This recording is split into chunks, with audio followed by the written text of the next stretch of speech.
오늘은 1월 18일 요한복음 5장 39절부터 47절입니다.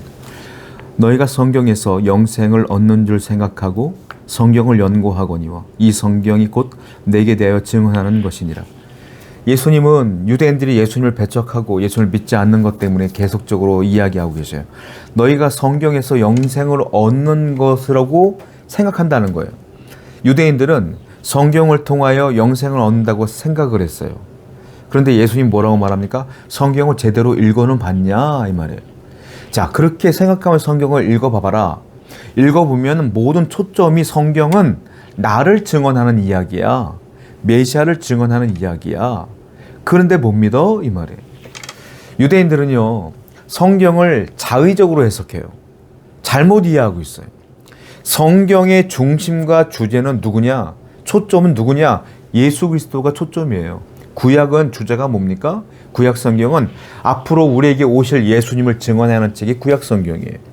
신약 성경은 뭐예요? 예수님이 오셔갖고 하신 말씀들과 살아갔던 삶, 그것을 본 사람들이 말씀을 적고 그것을 적은 것, 그리고 복음을 증거했던 그 내용들을 적은 게 신약이에요. 결국은 구약도 초점이 예수님이요, 신약도 주제가 예수님이야. 그러면 구약 성경과 신약 성경 다 통틀어서 주제는 뭐예요? 예수 그리스도. 성경은 다 예수님을 중심으로 증언하고 있는 내용이라는 거예요. 그런데 유대인들은 그걸 알지 못한다라는 것이죠. 여러분, 우리는요, 성경을 읽을 때 항상 초점을 예수님께 두셔야 돼요. 안 그러면 해석을 잘못해요. 안 그러면 자의적으로 해석해. 큰일 나요. 항상 주제는 예수님이다. 초점은 예수님이다. 분명히 여러분들이 아셔야 된다는. 41절이요. 나는 사람에게서 영광을 취하지 아니하노라. 예수님은 말씀하십니다. 나는 사람을 통해 영광을 취하지 않아. 이게 무슨 말이냐면 사람들이 예수님 보고 야, 대단하다, 놀랍다, 칭찬하죠. 또 어떤 사람들은 예수님을 보고 저거 이단 아니야? 저거 죽여야 되는 거 아니야? 비난하죠. 비난도 칭찬도 신경 안 쓴다 이 말이에요. 나는 사람을 통해 영광 받으려고 하는 게 아니야. 뭐예요? 초점은, 예수님의 초점은 사람에게 있지 않고 어디 있다? 하나님께 있다. 하나님께 있기 때문에 난 늘 하나님을 위해 살고 그분의 뜻대로 살고 그분이 기뻐하는 대로 산다. 이게 성도예요. 성도는요, 사람을 위하여 사는 존재가 아니라 하나님의 뜻을 이루기 위하여 살아가는 존재가 돼야 된다. 사람들이 분명히 하나님의 뜻대로 살고 있는데 비난합니까? 신경 쓰지 마세요. 그거는 그 사람을 통하여 마귀가 여러분들을 앞으로 못 나가게 만드는 거예요. 그냥 하나님의 뜻이 분명하고 확실하다면 나가는 거예요. 사람이 뭐라 해도 또 칭찬합니까? 칭찬 중요하지 않아요. 그 사람들이 곧 얼마 안 있으면 여러분을 비난할 사람들이야. 사람만 신경 쓰지 말아요. 하나님께 인정받으면 되고 하나님이 여러분의 상황을 알면 되고 하나님만 바라보는 여러분 되길 축원드립니다. 43절이에요. 나는 내 아버지의 이름으로 왔음에 너희가 영접하지 아니하나 만일 다른 사람이 자기 이름으로 오면 영접하리라. 나는 아버지의 이름으로 이 땅에 왔어. 그런데 너희들이 영접을 안 해. 내가 장담컨대 다른 사람들이 자신의 이름으로 오잖아. 너희들은 그 사람들을 영접할걸? 그 사람들이 메시아라고 생각할 거야. 이게 무슨 말일까요? 진짜 메시아는 예수님이죠. 아버지의 이름으로 왔으니까. 그런데 가짜 메시아들이 온다는 거예요. 자기 이름으로. 그런데 사람들은 예수님을 영접하는 게 아니라 가짜 메시아를 따른다는 거예요. 오늘날 우리나라도 가짜 메시아가 얼마나 많아요. 이단들이 얼마나 많아요. 그런데 너무 놀랍잖아요. 얼마나 많은 사람들이 그 사람들을 추종합니까? 희한하죠? 왜 그러냐? 예수님이 하신 말씀은 이 말씀이에요. 너희가 사욕에 지나치면, 내 안에는 사욕이 있으면 예수님 말씀을 안 들을 수밖에 없죠. 개인적인 욕심과 개인적으로 들어야 될 생각들이 있어. 듣고 싶은 말들이 있어. 그런데 예수님은 그런 말씀 안 하시거든. 회개해. 지옥 갈 거야. 나를 믿어야 예수 믿으면 천국 갈 거야. 이런 얘기만 하시는 거야. 그런데 다른 메시아라고 불려지는 사람들은 뭐라고 말해요? 간지러운 데를 긁어줘. 내가 듣고 싶은 말만 해줘. 괜찮을 거야. 용서해 주실 거야. 너는 괜찮은 거야. 너는 나를 잘 믿어봐. 너는 천국 갈 거야. 이런 소리 하고 있으니까 거기가 더 달콤하거든. 그러니까 끌려간다. 이거. 참 진리가 아니라 내가 듣고 싶은 말을 해주는 그 사람을 추종하지 않겠느냐라고 예수님께서는 말씀하시는 거예요. 성도 여러분, 우리는 진리의 말씀을 귀담아들여요. 옛날 어르신들도 지혜로운 말 했잖아요. 몸에 좋은 약이 쓰다. 그런 얘기 했잖아요. 아니, 그런 얘기는 잘 듣고 알면서 왜 진짜 진리에 있는 성경 말씀은 배척하고 엉뚱한 데 쫓아가냐고요. 여러분, 성경 말씀은 하나예요. 해석 방법도 많지 않아요. 진리는 하나인데 어떻게 해석이 다양할 수 있겠어요.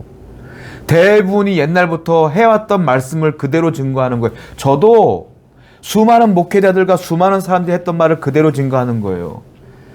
해 아래 새 것이 없다고 주님 말씀했어요. 성경은 하나요, 진리는 하나인데 왜 해석이 달라요? 여러분들이 어떤 인터넷 방송을 보니까 어떤 설교자는 여태까지 나는 설교를 이렇게 들어왔는데 이걸 이렇게 해석하네? 신기한데? 색다른데? 내 마음에 쏙 드는데? 거길 따라갑니까? 그거 잘못된 거예요, 여러분. 내게 달콤한 말을 하는 곳은 잘못된 거예요. 악한 마귀는 달콤함으로 유혹해요. 진리는 써요. 진리는 항상 똑같아. 그러므로 오늘날 유튜브라든지 수많은 인터넷 매체를 통해서 수많은 이상한 말씀들이 막 넘쳐날 때에 분별하셔야 돼요.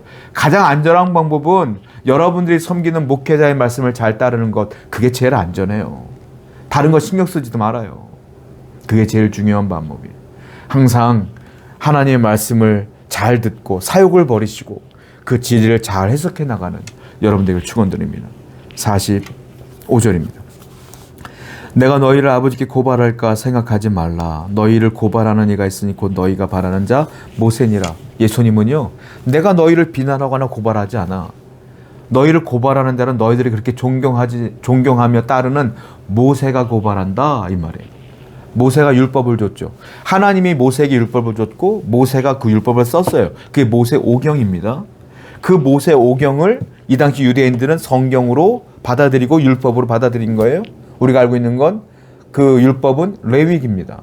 레위기 말씀을 그들이 율법을 갖고 나아가는 거예요. 그런데 모세가 고발한다는 게 무슨 말이냐면 그 모세가 쓴 성경에도요, 예수님을 예언해요.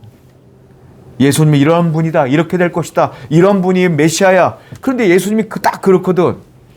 모세가 예수님을 예언하는데 그들은 예수님의 예언하는 그 모세의 율법을 믿고 따르면서도 예수님을 배척해요. 그러니까 모세가 고발하는 거 아니냐, 이 얘기하고 있어요. 모세의 율법은요, 내 죄를 낱낱이 드러내는 거예요. 드러내기만 하고 끝나. 율법은 구원이 없어요. 구원은 은혜로 되어지는 거예요. 내 죄를 드러내면 성도는 그걸 가지고 회개해야 되는 거예요. 그러면 나머지 하나님께서 은혜를 부어주시는 거예요. 그래서 우리에게 구원을 주시는데 그 은혜의 역할을 하는 게 누구냐? 예수님이라는 거예요. 예수님이 듣고 용서해 주시고 예수를 믿고 구원을 주신다. 예수가 은혜라는 거예요. 그런데 낱낱이 드러내는 율법 가운데 그들은 머물러 있다. 율법은요, 한마디로 말하면 예수님께로 인도하는 역할만 하는 겁니다. 그리고 우리가 예수를 믿게 하는 역할이 율법의 역할이에요. 그런데 유대인들은 그러지 않았다. 이 얘기를 지금 하고 있어요. 성도 여러분, 우리에게는 은혜가 필요해요. 구원은 은혜로 받은 거예요. 성경은, 율법은 내 죄를 깨닫게 하는 역할이에요. 그리고 그 죄를 깨달았으면 회개하고 은혜를 입는 건 하나님의 놀라운 은혜를 부어주시기 때문에 가능한 거예요. 그러므로 항상 이 구원에 감사하시고 은혜에 감사하시기 바래요. 47절. 그러나 그의 글도 믿지 아니하거든 어찌 내 말을 믿겠느냐 하시니라. 그렇게 예수님을 증언하는 모세의 율법도 너희가 믿지 않는다. 하물며 내 말을 믿겠냐, 이 말이에요. 왜 그러냐면 모세가 말하고 있는 예수님이 자기들 눈앞에 있는데도 안 믿으니까 예수를 안 믿는 것 자체가 모세의 글도 안 믿는 거라고 예수님 말씀하시는 거예요.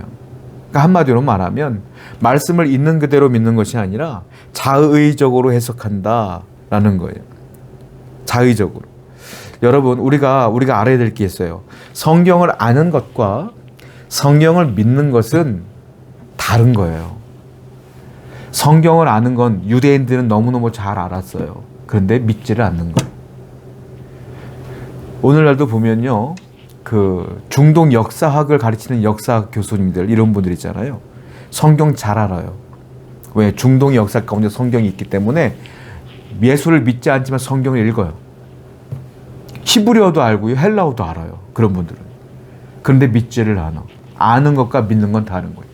성도도 마찬가지예요. 성경을 잘 아는 분들이 있어. 어디서 유튜브 같은 거 많이 봐갖고 성경 공부를 잘해갖고 성경을 잘 알아. 교회를 옮길 때마다 성경 공부를 맨날 하니까 성경을 잘 알아.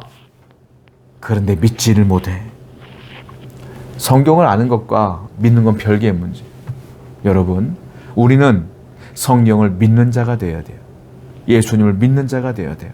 믿어야 구원받고 믿어야 변화되어져요. 믿어야 기적이 나타나. 항상 믿음으로 나가는 여러분 되기를 축원드립니다. 기도합시다. 하나님 아버지 감사합니다. 언제나 성경을 믿고 따르는 성도가 되게 해주시고 언제나 예수님을 증언하는 증언자의 삶을 살게 해주시며 하나님 말씀을 자의적으로 해석하지 아니하며 하나님의 지혜로 예수님을 중심으로 해석해 나가는 성도가 되게 해주옵소서. 예수님의 이름으로 기도드렸습니다. 아멘.